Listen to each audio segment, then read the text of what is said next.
What's up, guys? Daemonxel back again with another Eve Frontier video. The patch notes are now live. We're going to go through them real quick. I know we touched on them on Friday, but we're going to go through them and see the actual changes in game. So, without further ado, let's talk about it.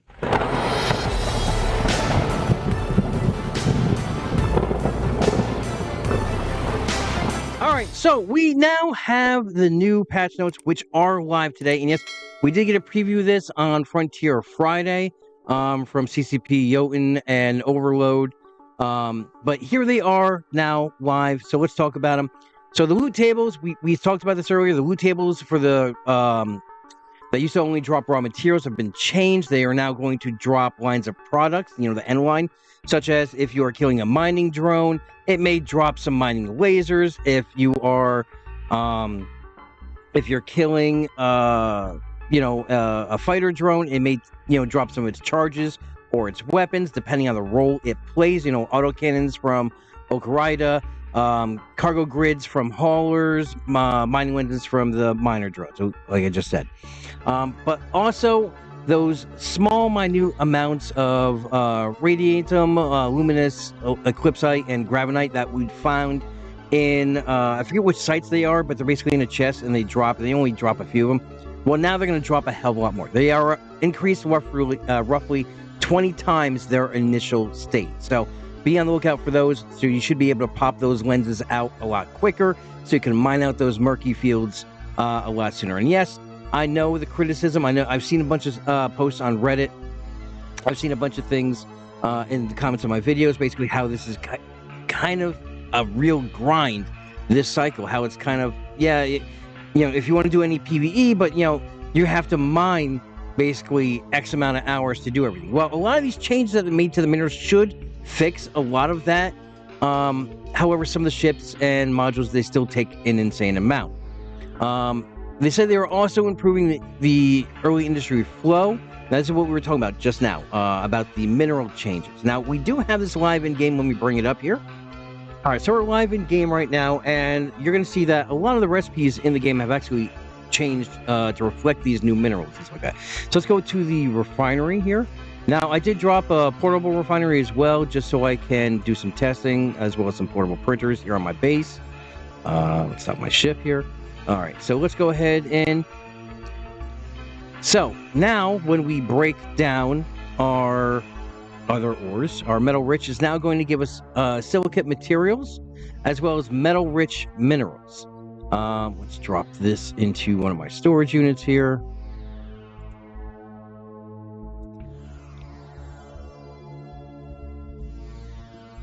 All right, so we see what metal rich breaks down to. Common ore is now going to break down into carbonation material as well as silicate minerals. Carbonaceous ore is going to give us the carbonaceous materials as well as water ice. Deep core metallic is actually going to break down into metal rich minerals. And then here we go, we get those minerals and we can break them down even further. So carbonaceous materials are going to break down into sulfides as well as carbonaceous materials as well. Silicate minerals are going to break down into feldspar as well as silicates. And the metal rich minerals are going to break down into your heavy metals and your precious metals. And then you still have these right here, which are your astananium, which are going to still break down into carbonation materials, water ice, as well as the chitins and the lemonade. So basically, they're going to break down into basically everything they broke down into before. We need the feldspar because that is going to fuel the next recipe. So basically, if you are familiar with making those reinforced alloys, right? The blue goo, as well as the black goo, as well as the orange goo. Well, you're going to see that they have also changed in the recipes as well. Oh, also, if you still have a portable printer out before this update, you may run into small issues where I couldn't open this before. Let's see if it opens now. Some heavy lag because I have some networking issues currently right now. But as you can see here, this one was laid out before the patch, and I can't access it, right? It shows me everything here. I can't move anything over. All these smart units are still working correctly.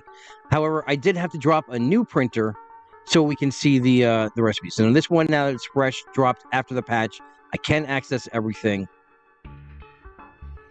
Bring it up here. Wrong map.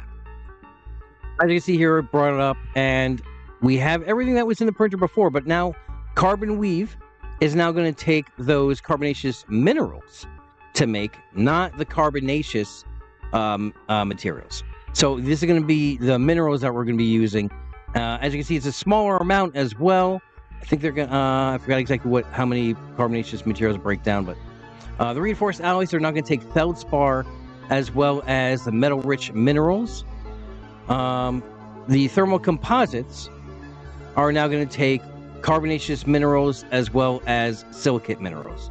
So it's going to have to break those down and everything else. So printed circuits, again, carbonaceous minerals, silicate minerals. So a lot of things have changed over to the mineral state as instead of that carbonaceous materials that we were using prior to, where to make the carbon weave, it was like 3,000 carbonaceous materials. So it was a long grind. So this should make everything a little bit easier to make. All right, so continuing on what they said here in the patch notes, again, they were changing the early flow of everything. The new minerals, we just went over that. The silicate minerals, carbonaceous materials, metal-rich minerals. That's going to be refining ore. The new carbonaceous materials, silicates, heavy metals, and so on are derived from those minerals. And again, the manufacturing time has changed in most of these cases. They're a lot faster, so you don't have to, it won't take you forever. Now, also, they are introducing a new ship that is a cruiser. It's the Maul, not to be confused with the Maul from EVE Online. Well, in EVE Online, that's really the Malice, but, you know, everyone calls it the Maul. But they've added that ship in, and it can be built from the shipyard L. That's their large shipyard. It has a set of medium-sized modules that are added to the industry tab as well for the ship, so it can fit those. Let's bring up that in game here. So here you go. See here. Here is the Maul. Let's go ahead and take a peek at that here. All right. So here's the simulated fit right now. Currently, every ship in the game is targeting out to 100 km, so don't worry about that. Let's see here. Sensor strength. Signature radius is 290. Like every other ship, it can hold 5 targets. See, it's a beefy ship. I mean, it looks pretty cool. Well, we just seen kind of like the bare bones 3D model of this. So, but as you can see, it's got 3 high spots. It's got 3 mids as well as 4 lows. Let's go back to the information window. All right, so it comes with structurally 4,400 HP. It can hold without any cargo rigs. 20,800 M3.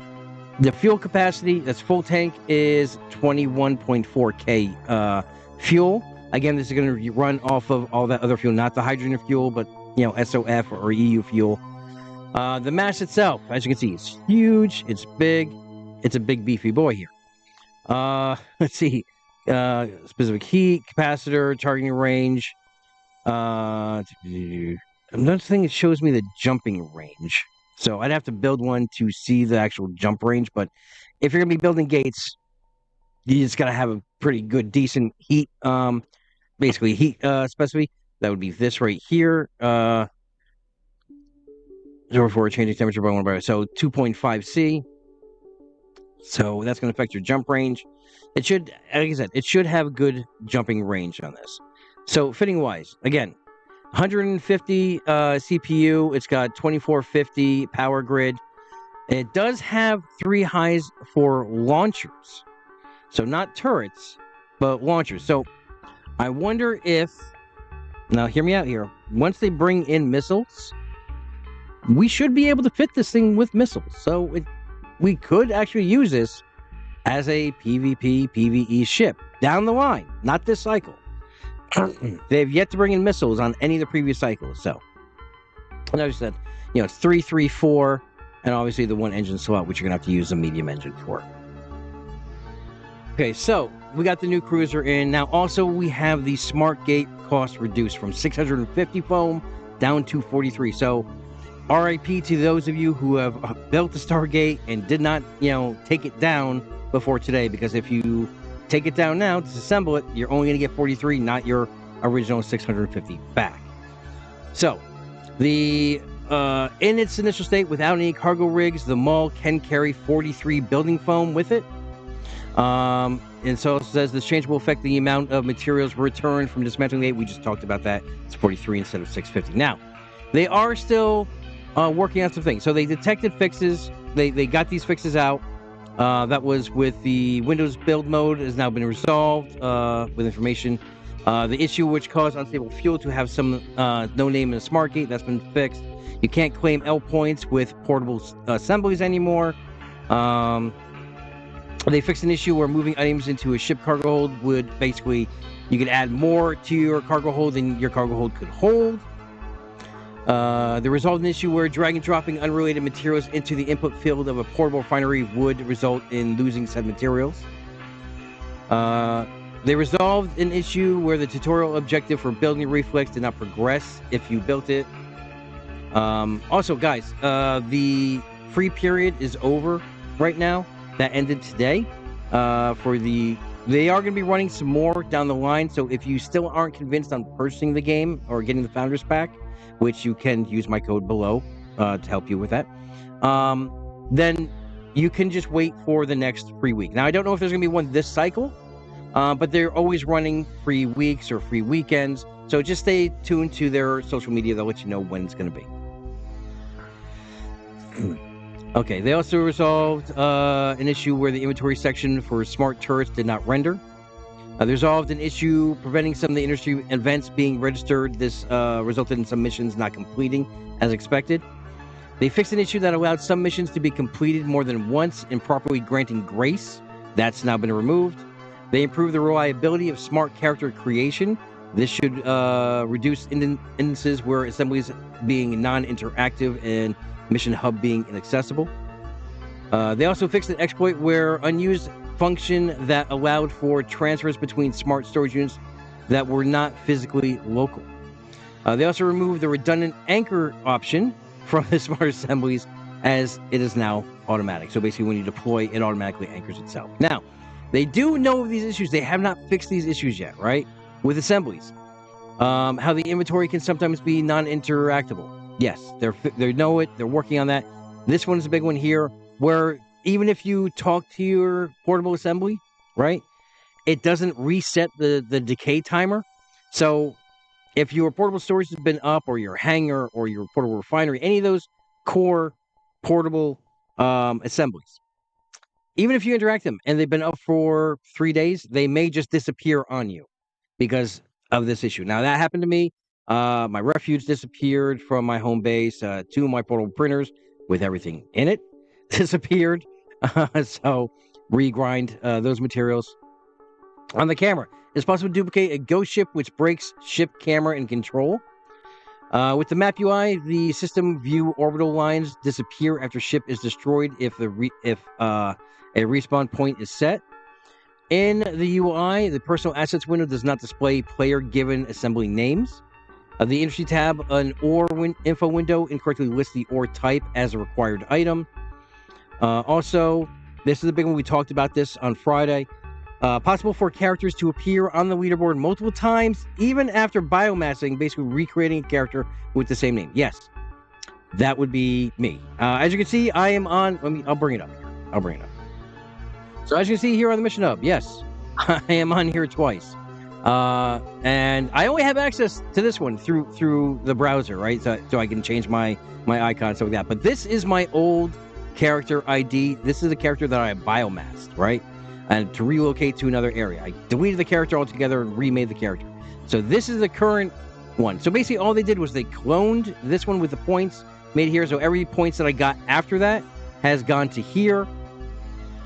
So they are aware of it. They are working on it. And I got a Discord ping from Jotun basically saying that, yes, they are working on this because he was pinged all day yesterday about it. So they are aware of it. They are working on it. They're going to fix that eventually when they find the fix for it. Fitting. The unfitted module can sometimes remains on the HUD. Graphics. The manufacturing services unusable at low native screen resolutions. And switching ships at a refuge can produce a jarring visual bug, which forces a client to restart and resume play. They know all about these things. They're working on them. They're fixed. They're going to try and get it fixed out as soon as they can. And that's going to cover all our notes. Now, also, I did state that I was going to do a video this past weekend, right? The MCF versus the HAF frigate in our new, in our ship progression guide. That kind of got delayed due to the fact that I was an idiot and did not refuel my network node. So during the production time to make that MCF, well, I didn't realize it did not have fuel in the network node, so I refueled it, had to do it.